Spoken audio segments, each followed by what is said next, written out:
Bienvenidos a Marcados por la Unción. Recuerda, no olvides suscribirte a nuestro canal. Amados hermanos peregrinos de la fe, hoy abrimos los archivos del cielo para examinar la vida de una mujer que pasó de la agonía de la morfina a la gloria de la sanidad divina. Una mujer que cambió su estetoscopio por la palabra de Dios. Hablo de la doctora Lilian Bárbara Yeoham. Acompáñame a caminar por las sendas antiguas de su historia. Lilian no nació en la oscuridad, sino en la cuna del intelecto. Nació el 23 de junio de 1861 en Quebec, Canadá. Aunque su vida se entrelazaría profundamente con los Estados Unidos, venía de una estirpe de médicos. Su padre era cirujano en el ejército de la Unión durante la Guerra Civil de Estados Unidos. Su madre, Amelia, fue una pionera sufragista y también médico. El ambiente del hogar era rigurosidad académica y alta expectativa social. Lilian, brillante y tenaz, se graduó en la Escuela de Medicina de la Universidad de Michigan en 1882 y estableció en Winnipeg una práctica médica dedicada a la salud de mujeres y niños, llegando a ser conocida como la primera mujer médico de Canadá. Su corazón se volcó hacia los más quebrantados, prostitutas, alcohólicos y prisioneros. Sin embargo, la carga de la práctica y la cirugía era tan agobiante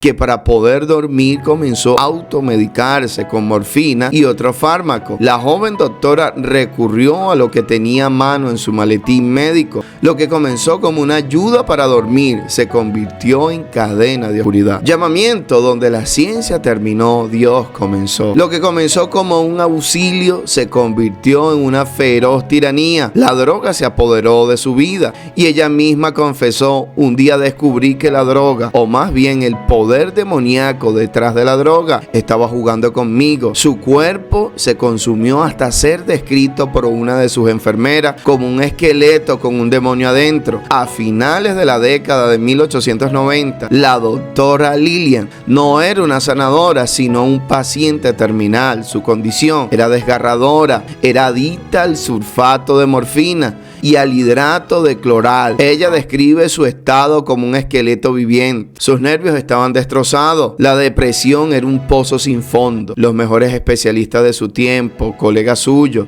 sentenciaron su caso como desesperado. Le dijeron que dejar la droga la mataría, pero seguir con ella también. Estaba atrapada en una jaula de demonios. Realizó 57 intentos fallidos de liberación, probando desde su propia fuerza de la voluntad hasta curas médicas. Finalmente, en 1898, postrada en una cama y sin esperanza, fue llevada a una casa de sanidad cristiana en Chicago, dirigida por John Alexander Dowie. Allí, tras casi 2 semanas al borde de la muerte, alguien la instó a levantarse e ir a la iglesia. Creyendo que el esfuerzo la mataría, obedeció lo que sintió como la voz de Dios. Con la ayuda de su hermana, realizó el penoso recorrido. Al regresar a su habitación, algo había cambiado. Dios había quebrantado las cadenas. El ansia por las drogas había desaparecido por completo y su salud fue restaurada. La prisionera fue puesta en libertad. Lilian se volvió hacia la Biblia que había descuidado, leyendo Deuteronomio 28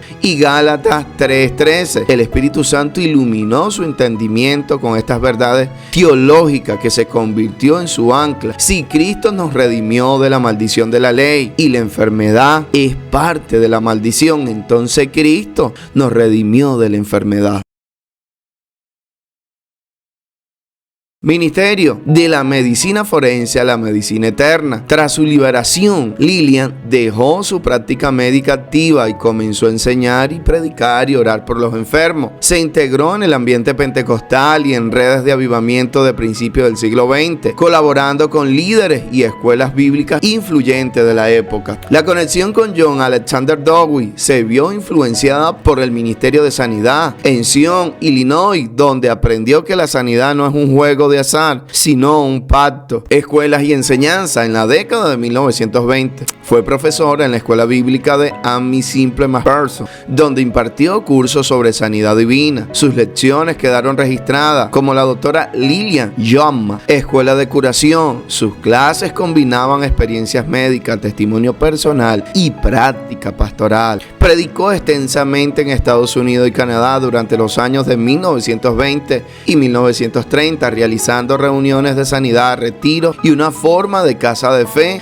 en la que personas con enfermedades graves eran alojadas, instruidas y sujetas a oración persistente hasta ver resultados. La llamada hogar de la fe asociada a su ministerio. Método y estilo. Su método mezclaba enseñanza bíblica, exégesis y práctica sobre la voluntad sanadora de Dios con ferviente intercesión, imposición de las manos, a veces confrontación profética del pecado que podía ligar a la enfermedad. Era pedagoga, escribía cursos, folletos y libros para formar a otros en las prácticas de la sanidad. Su voz a la vez era de científica y profética. Usaba un título médico para dar credibilidad, pero su ministerio dependía de la oración y de la fe. Según testimonio, trabajó con prostitutas, prisioneros y alcohólicos. Su ministerio no fue solo cura física, sino atención integral a las consecuencias sociales de la enfermedad y la adicción. Ella dijo en un momento: he transferido mis casos al gran médico. La obra de Dios a través de ella fue profunda, siendo el milagro fundamental y permanente su propia y completa liberación de la adicción de la morfina. Nunca más volvió a tomar las drogas que una vez le esclavizaron.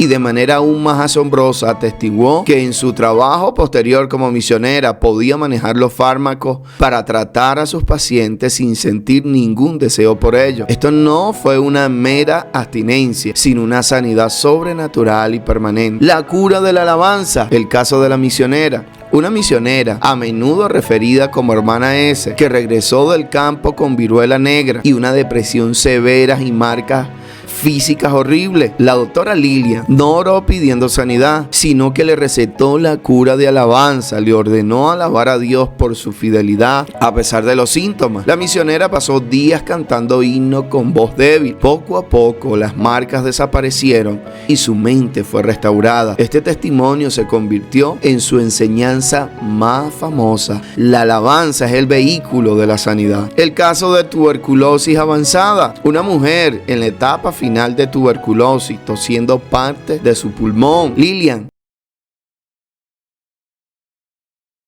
se sentó junto a su cama y le leyó la Biblia durante horas, negándose a aceptar el reporte de la muerte. Le enseñó a rehusar los síntomas basándose en la palabra. La mujer se levantó sanada completamente y sirvió a Dios por años. Resurrección de tejido. Relata en su libro Sanación del Cielo casos de personas con órganos dañados irreversiblemente, riñones, útero, que tras la oración de fe y la instrucción de la palabra experimentaron una regeneración funcional que ella como médico no podía explicar científicamente, pero verificada clínicamente. La doctora Lilian Johanna, en su libro, me sentía como un barco varado, golpeado por las olas de la desesperación, pero cuando toqué el borde de su manto, a través de su palabra, la corriente de vida fluyó. No fue sugestión. La morfina había destruido mi capacidad de sugestión. Fue el poder de Dios. Estudiante de Life Bible College, la doctora Yeoman no nos imponía las manos de inmediato, nos hacía sentar y abrir la Biblia. Decía que la fe no entra por las manos del evangelista, sino por el oír la palabra de Dios. Fui sanada de una úlcera estomacal solo escuchando enseñar sobre la redención. Amy Simple Person sobre Yom. Consideraba a Yom una general de la fe, confiándole los casos más difíciles que llegaban al Angelus Temple, reconociendo su autoridad espiritual que rompía cadenas que otros no podían. Legado. La doctora Lilian partió a la presencia del Señor en 1942, pero su voz resuena más fuerte que hoy en vida. Literaturas clásicas.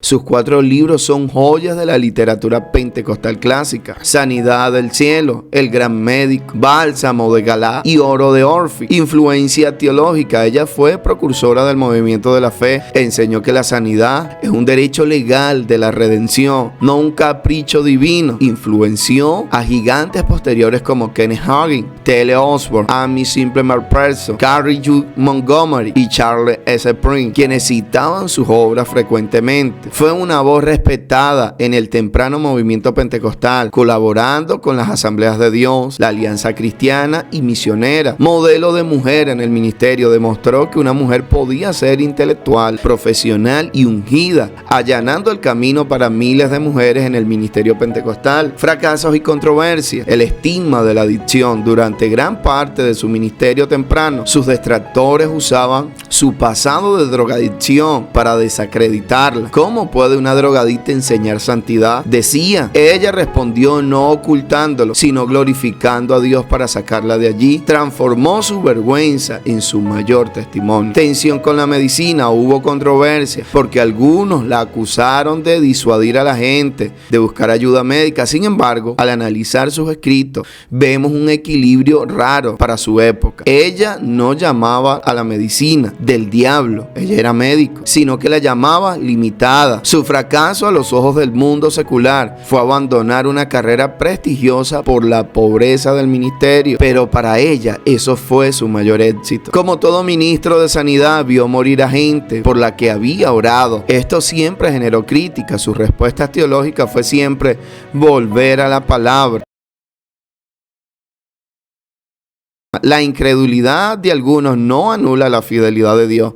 Nunca bajó el estándar de la Biblia a la altura de sus experiencias. Mantuvo la Biblia en alto, aunque la experiencia doliera. Conclusión, ¿qué aprendemos de la doctora Lillian Johan? La gracia puede transformar profesiones y trayectorias. Su título como médica no fue un obstáculo, sino un puente hacia un ministerio distinto. La sanidad divina convive con la responsabilidad pastoral. Su ejemplo desafía a la iglesia a cuidar tanto el cuerpo como el alma, con compasión y sabiduría. Testimonio y verificación deben caminar juntos. La fe necesita testimonios que edifiquen, y la comunidad cristiana gana en credibilidad cuando se registra y documenta con honestidad. Humildad ante la fragilidad humana. Su propia caída y restauración muestra que incluso los llamados pueden fracasar. La restauración es posible y debe producir ministerios de compasión. Ningún pozo es tan profundo, ya sea una adicción, una enfermedad, una desesperanza.